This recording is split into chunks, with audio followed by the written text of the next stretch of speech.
ہماری خواتین میں یورپ کو دیکھا دیکھی عجیب فیشن جو ہے نا وہ پروان چڑھ رہا ہے کہ مائیں اپنی اولاد کو دودھ نہیں پلاتی، بڑا سکول تعلیم نہیں دیتا، بڑی کتاب تعلیم نہیں دے گی، جس وقت تک جو تعلیم دینے والا استاد ہے اس کا اخلاق، کردار، معاملات، اس کی انسانیت، وہ ساری کی ساری چیزیں اس کتاب کے پیچھے نہیں ہوگی، صرف اور صرف وہ کتاب تعلیم نہیں دے سکتی۔ تعلیم کے لیے بھی کوئی بڑا کالج، بڑا ادارہ، بڑا نام، یہ چیزیں ضروری نہیں ہے۔ تعلیم کے لیے وہ بندہ ضروری ہے، وہ خاندان ضروری ہے، وہ معاشرہ ضروری ہے کہ بچہ جب اس میں رہے، بچہ جب اس میں پروان چڑھے تو کچھ عمدہ سیکھے۔ ہر طرف جھوٹ کا دورہ ہو تو بچہ کیا سیکھے گا؟ ہر کوئی گالیاں دے رہا ہو تو بچہ کیا سیکھے گا؟ ہر کوئی دوسرے کے ساتھ فراڈ کھیل رہا ہو تو بچہ کیا سیکھے گا؟ ہر کوئی دوسرے کو دھوکہ دے رہا ہو تو آنے والی نسل کیا سیکھے گی؟ ہر کوئی دوسرے کی بے عزتی کر رہا ہو تو بچہ کیا سیکھے گا؟ ہم معاشرے میں تقریباً زندگی کے جتنے سٹیج ہیں سب کے حقوق کی بات کرتے ہیں، ہمسائے کے حقوق، جوان کے حقوق، میاں بیوی کے حقوق، رشتہ داروں کے، والدین کے، اساتذہ کے، سارے حقوق ڈسکس ہوتے ہیں۔ سب سے کسی بھی قوم کا جو قیمتی سرمایہ ہے وہ دھیان نہیں کرتے۔ زیادہ تر لوگ یہی سمجھتے ہیں کہ اچھا لباس دینا اور اچھا کھانا کھلا دینا یہی حق ہے، اور کئی بار یہ بات سنی جاتی ہے، لوگ کہتے ہیں جناب اس کو کھانے کی بھی کوئی کمی نہیں، جو کہتا ہے لے کے دیتے ہیں، کھلونوں کی کوئی کمی نہیں، جو کہتا ہے خرید کر دیتے ہیں، اس کو کوئی کام نہیں ہے لیکن پھر بھی بات نہیں مانتا، کہنا نہیں مانتا، اس سے پوچھیں ایسا کیوں کرتا ہے؟ تو ہم لوگ یہ سمجھتے ہیں کہ صرف اور صرف بچے کو ٹافیاں دینا، بچے کو کپڑے دینا، کھلونے دینا یہی اس کا حق ہے۔ دوستو کچھ چیزیں ایسی ہیں کہ جن کو سمجھنا بہت ضروری ہے کہ حقوق کا تعلق آسائشوں سے نہیں ہوتا، حقوق کا تعلق عیاشی سے نہیں ہوتا، حقوق کا تعلق مانی چیزوں کو پورا کرنے سے نہیں ہوتا، اور من کی مرادیں حاصل کرنا یہ حقوق نہیں ہے۔ حقوق اور چیز ہے، عیاشی سہولت اور چیز ہے۔ بچے کے حق اور بچے کا حقوق اس وقت ہی شروع ہو جاتے ہیں جب بچہ ابھی ماں کے پیٹ میں ہوتا ہے، اس وقت ہی بچے کی اہمیت اور اس کی قیمت اتنی ہوتی ہے جتنی زندہ انسان کی قیمت۔ اسلام نے اور ہماری فقہ نے 120 دن کے حمل کو ضائع کرنا حرام قرار دیا۔ کیوں؟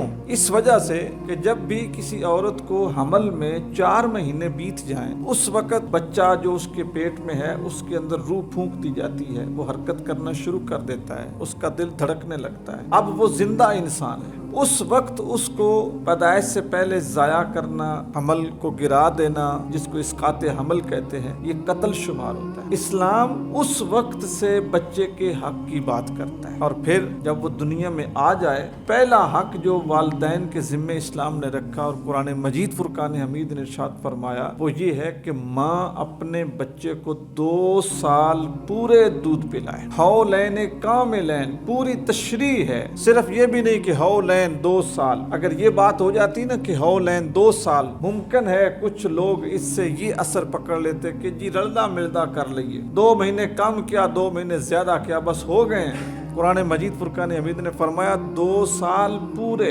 بچے کو ماں اپنا دودھ پلائے۔ بچے کا پہلا حق ہے دنیا میں آنے کے بعد، دنیا کے اندر بننے والی جتنی مصنوعی خوراک ہے، جتنی اچھی کمپنی کی ہے، جتنی عمدہ پیکنگ میں ہے، اور کتنی مہنگی کیوں نہیں ہے، بچے کو وہ غذائیت، بچے کو وہ اپنائیت، بچے کو وہ سکون، اور بچے کے لیے زود ہضم، اور بچے کے لیے جزو بدن کبھی بھی اتنی نہیں بن سکتی جتنا بچے کی ماں کا دودھ اس کے لیے فائدہ مند۔ یہ کبھی بھی حق جو ہے بچے سے نہ چھینے۔ ہماری خواتین میں یورپ کو دیکھا دیکھی عجیب فیشن جو ہے نا وہ پروان چڑھ رہا ہے کہ مائیں اپنی اولاد کو دودھ نہیں پلاتی۔ آج سے 20-25 سال پیچھے جائیں، ماں کو فخر ہوتا تھا کہ میں نے بیٹے کو دودھ پلایا، اور وہ بڑے فخر کے ساتھ اپنے بیٹے سے اس دودھ کا تقاضا کرتی تھی، اور کہتی تھی اگر کبھی وہ بات نہ مانتا یا باغی ہو جاتا یا کوئی انتہائی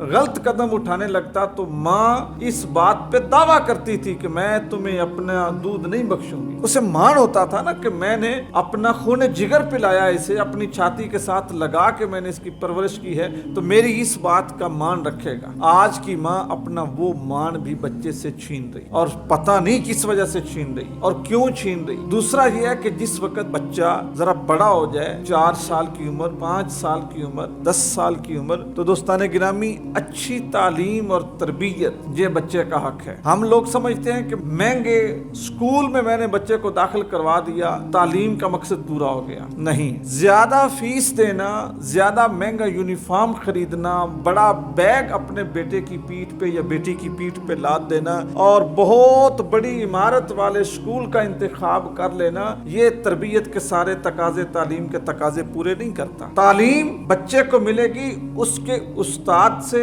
तालीम मिलेगी उसके बाप से, तालीम मिलेगी उसकी माँ से, तालीम मिलेगी उसके मुआशरे से, तालीम मिलेगी उसके दोस्तों से, तालीम मिलेगी उसकी फैमिली और खानदान से। ये तालीम देंगे। बड़ा स्कूल तालीम नहीं देता, बड़ी किताब तालीम नहीं देगी। जिस वक्त तक जो तालीम देने वाला उस्ताद है उसका अखलाक, किरदार, मामलात, उसकी इंसानियत, वो सारी की सारी चीजें उस किताब के पीछे नहीं होगी, सिर्फ और सिर्फ वो किताब तालीम नहीं दे सकती। सबसे बड़े मुअल्लिम इस कायनात के रसूल खुदा सल्लल्लाहु अलैहि वसल्लम है। हुजूर की तालीम क्यों सबसे बड़ी तालीम है कि वो बजाते खुद सबसे सच्चे नबी हैं, सबसे सच्चे इंसान हैं, सबसे पक्की बात करने वाले हैं, सबसे सुथरी जिंदगी गुजारने वाले हैं, सबसे बेहतरीन रिज़्क़े हलाल खाने वाले हैं और तलकीन करने वाले हैं। इसलिए वो कायनात के सबसे बड़े उस्ताद हैं। नबी करीम सल्लल्लाहु अलैहि वसल्लम का जो इदारा था, जिसको अस्हाब सुफ़ा का चबूतरा कहा जाता है, उसके ऊपर वो सहाबा लेटे रहते थे जिनको खाने पीने को कुछ नहीं मिलता था। गरीब थे, मुहाजिर थे, खाने पीने की कोई चीज नहीं मिलती थी। तो वहां पे नबी करीम सल्लल्लाहु अलैहि वसल्लम के चचा जात भाई हजरत अब्दुल्ला बिन अब्बास उनको कुरान मजीद फुरकान हमीद पढ़ाते थे और सिखाते थे। उस मुसल्ले से, उस चबूतरे से,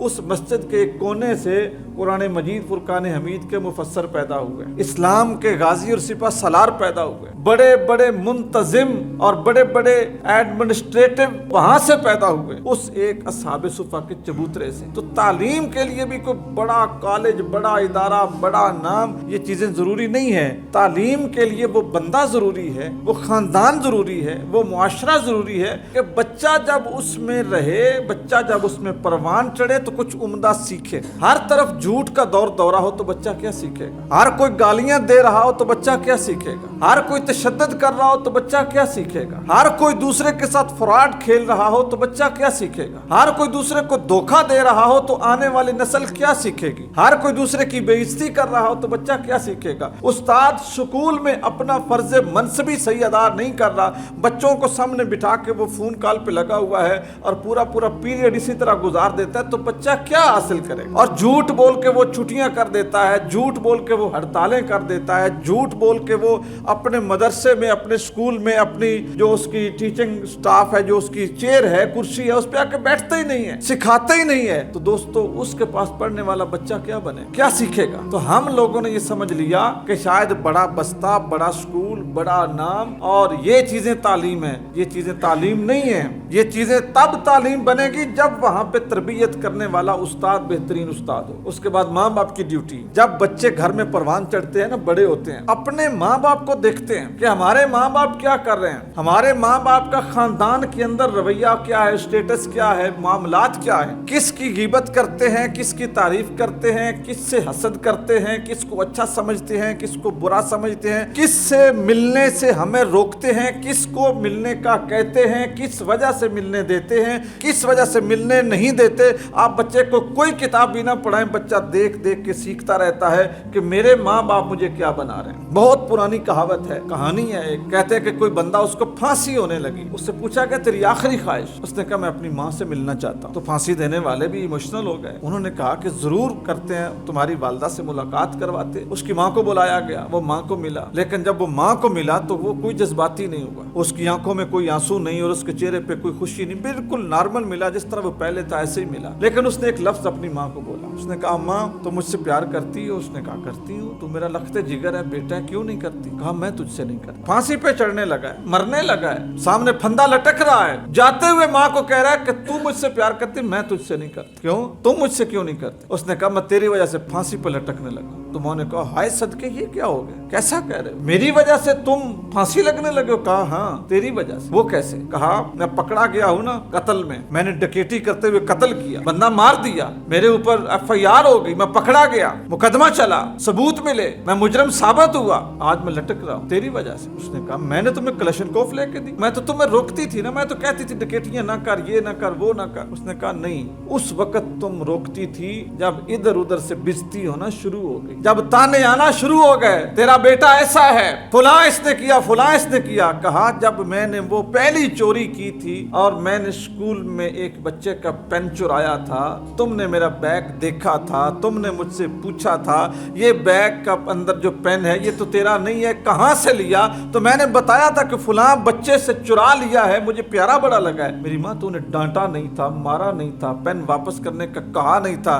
पहले मैंने पेन चुराया, फिर मैंने ज्योमेट्री चुराई, फिर मैंने किताब उठाई, फिर मैंने बस्ता उठाया, जूते उठाए, वर्दी उठाई। आहिस्ता आहिस्ता मेरा दिल मजबूत होता गया और अब मैं इतना बड़ा डकैत बना कि डकैती में लोगों को मारना शुरू कर दिया। असल मेरी मुजरम कौन है? तू है। एक बात याद रखो कि बच्चे पैदा करना आसान है, बाप कहलवाना आसान है, बाप बनना मुश्किल है। कि मैं बाप हूँ, 4-5 साल का बच्चा होता है, 10 साल का बच्चा, हम लोग उसकी तालीम, उसको पढ़ाने के लिए हम कोई मनसूबाबंदी नहीं करते। सबसे बड़ा जुल्म है बच्चे के ऊपर। और हमारे यहाँ पाकिस्तान में ये सामने रख दिया जाता है जी मैं मजदूरी करता हूँ, मुझसे ये नहीं होता, जी मेरी नौकरी छोटी सी है, मुझसे ये नहीं होता, मेरा फलां काम ये है, मुझसे ये नहीं होता।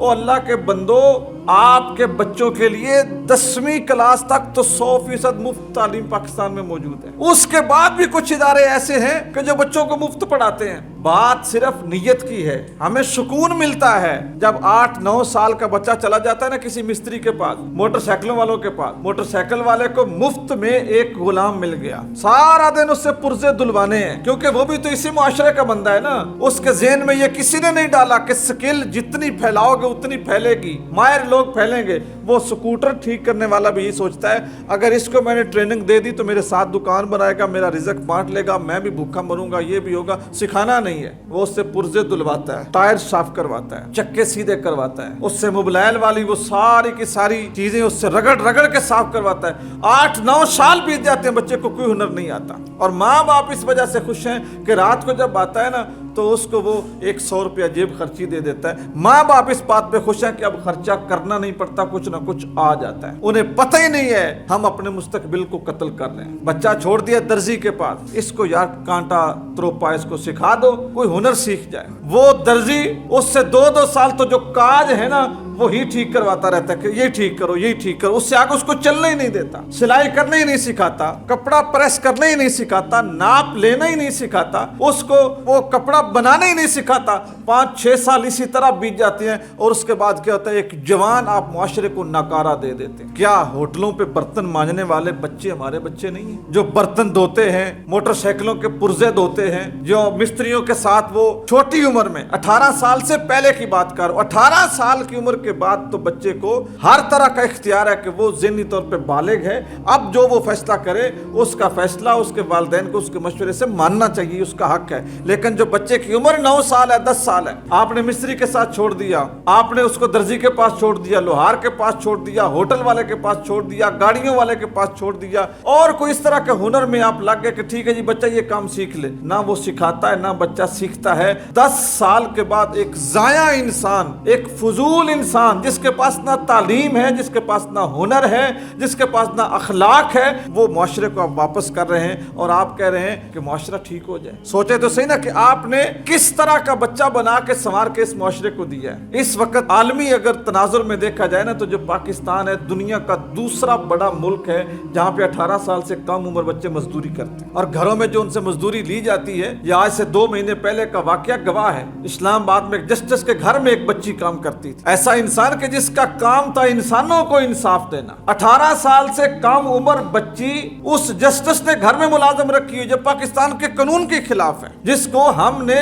मनसबे इंसाफ पे बिठाया हुआ है, उसके घर वो बच्ची काम कर रही है, बच्ची के साथ सलूक क्या होता है, खाने को कुछ नहीं मिलता, पीने को कुछ नहीं मिलता, बीमार हो जाए तो मेडिसिन नहीं मिलती। बात यहाँ तक पहुंच गई बच्ची के सर में कीड़े पड़ गए, उसकी बीवी बच्ची की माँ को फोन करते है कि अपना गंद यहाँ से लेके जाओ। बाद में सीसीटीवी कैमरों के जरिए इंकशाफ हुआ कि ऐसे उन्होंने बच्ची को अलारी अड्डे के सामने फेंका गाड़ी से, जिस तरह मुर्दा जानवर फेंकते हैं, और गाड़ी दौड़ा के चले गए। हम उस मुआशरे का हिस्सा हैं। पाकिस्तान दुनिया में दूसरे नंबर पर है जहां पे बच्चों से काम लिया जाता है, और दुनिया भर में अमूमन हर 10 में से 1 बच्चा वो मजदूरी करता है। और हमने इस सारी की सारी चीजों को इस बात पे डाल रखा है कि नहीं जी हमारे घरेलू हालात इजाजत नहीं देते, मेरे वसाइल इजाजत नहीं देते, मेरा फलां काम इजाजत नहीं देता। ऐसी कोई बात नहीं। मुफ्त तालीम भी है, मुफ्त हुनर भी है। सिर्फ और सिर्फ हम इस बात पे खुश होते हैं कि मैंने, जो लोग साहिब सरवत हैं, बच्चे को बड़ी गाड़ी ले दी, कपड़े ले दिए, सिगरेट ले दिए, घोड़े ले दिए, बच्चे को कुत्ते रखवा दिए, और बच्चा बिगड़ता रहा, और एक वक्त आता है कि वो मुआशरे के लिए नसूर बन जाता है। जिनके पास वसाइल हैं, अपने वसाइल अपनी औलाद पे जरूर खर्च करें, लेकिन जायज तरीके में। जिनके पास वसाइल नहीं है, किसी एक साहिब सरवत के पास चले जाएं, कोई हर्ज नहीं है अंधेरे में बात करने से, पर्दे में बात करने से। उनसे इतनी रिक्वेस्ट कर दें कि हम और कुछ भी नहीं कहते, हमारे एक बच्चे की तालीम मुकम्मल करवा दें, और अपने बच्चे के लिए ये दुनिया भी जहन्नम न बनाए, आखिरत भी जहन्नम न बनाए। जब तरबियत नहीं करेंगे, तालीम नहीं देंगे, बिगड़ा हुआ बच्चा जब जवान हो जाएगा, मुआशरे का बिगड़ा हुआ जवान बनेगा, ना नफे का पता, ना नुकसान का पता, ना इज्जत का पता, ना गैरत का पता, ना माँ का पता, ना बेटी का पता, ना बहन का हया, ना बाप का हया, कुछ भी नहीं होगा। बिल्कुल एक ऐसा इंसान आप बनाएंगे जो दूसरे इंसानों से दुश्मनी करेगा। दोस्ताने गिरामी, अपने बच्चों के जो हुकूक हैं उनको पहचानें। और इसी से बात याद आ गई, जो फलस्तीन के बच्चे हैं, वो भी तो इसी उम्मत के बच्चे जो बिलक बिलक के मार रहे हैं, सिसक के मार रहे हैं, तड़प तड़प के मार रहे हैं, कोई पुरशाने हाल ही नहीं है, बल्कि अब वो दीवारों पे लिखना शुरू हो गए हैं, अल आलिमु लम युहिब्बुना बादा उम्मी। जिनकी माएँ फौत हो गई, दीवारों पे लिख रहे हैं, अम्मी जान आपके बाद दुनिया प्यार नहीं करती, अम्मी आप ही थी जो प्यार करती। उम्मत के बच्चे हैं, सड़कों पे सिसक के मर रहे हैं, खून उनका इतना सस्ता है, इतना पानी भी सस्ता नहीं है। फलस्तीन के अंदर जो हो रहा है, पूरी दुनिया को इस पे इकट्ठा होना चाहिए। बच्चे कौन से दहशतगर्द हैं? मान लिया जो दुनिया का एक जो उनके बारे में कहना है, उस हालांकि अपनी आजादी के लिए लड़ना दहशतगर्दी नहीं होती। कोई क्या कश्मीरी दहशतगर्दी कर रहे हैं, जिनके ऊपर कब्जा हुआ है, उन्होंने अपनी जान छुड़वाने के लिए अगर दिफा नहीं करना तो और क्या करेंगे? चुप करके कहें कि ठीक है जी हमारे मकान ले लो, प्लाजे ले लो, बिल्डिंगें ले लो, बाकी जमीनें ले लो, हमारे सारा कुछ ले लो, और हम बिल्कुल हाथ बांध के बैठ जाते हैं। अपना दिफा करना दहशतगर्दी नहीं होती, कोई दहशतगर्दी नहीं है। अपने हक के लिए फलस्तीनी लड़ रहे हैं, लेकिन लड़ने वाले तो बड़े हैं ना, जवान है ना, संजीदा है ना। बच्चा तो किसी कौम का दहशतगर्द नहीं होता, चाहे यहूदी का बच्चा हो, चाहे फलस्तीनी का बच्चा हो, इसराइली हो, हिंदुस्तानी हो, कश्मीरी हो, कोई बच्चा दहशतगर्द नहीं होता। इस उम्मत के बच्चे सड़कों पे सिसक के मर रहे हैं। बिलखसूस जो हमारी उम्मत मुसलमा की जितनी हुकूमतें हैं, जितने सरबराहान हैं, जितने लीडर्स हैं, उनको सर जोड़ के बैठना चाहिए कि हम वायदे कर रहे हैं इसराइल के साथ। 3-4 दिन पहले मैंने अखबार में पढ़ा, मिस्र यकीन दहानी करवा रहा है अमेरिका को कि हम फलस्तीन के मुहाजिरों को अपनी हद क्रॉस नहीं करने देंगे, अपनी तरफ नहीं आने देंगे। और अगर आप यूरोप को देखें तो वहां पे बॉर्डर बने हुए हैं, सिर्फ और सिर्फ निशानदेही, सिर्फ एक लाइन लगी है, इधर पोलैंड है, इधर हॉलैंड है, इधर इंग्लैंड है, इधर स्कॉटलैंड है। आप एक वीजा लेते हैं और 50 ममालिक है जिनमें आप चले जाते हैं, कोई मसला नहीं है। अगर तफरीक डाल दी हुई है तो उम्मत मुसलमान ने आपस में डाल दी हुई है। मिस्र वाले कहते हैं फलस्तीन वालों को नहीं आने देंगे, फलस्तीन वाले कहते हैं मिस्र वालों को नहीं आने देंगे, पाकिस्तानी कहते हैं अफगानिस्तानियों को नहीं आने देंगे, अफगानी कहते हैं पाकिस्तानियों को नहीं आने देंगे। अगर तफरीक बनती जा रही है ना, तो कलमा पढ़ने वालों के दरमियान बढ़ती जा रही। इस चीज के ऊपर भी हमारे अकाबिरीन को सोचना चाहिए। अल्लाह ताला पूरी उम्मत मुसलमा को इत्तेफाक व इत्तेहाद नसीब करे, और हमें अपने बच्चों की सही तरबियत और तालीम की हमें तौफीक नसीब फरमाए।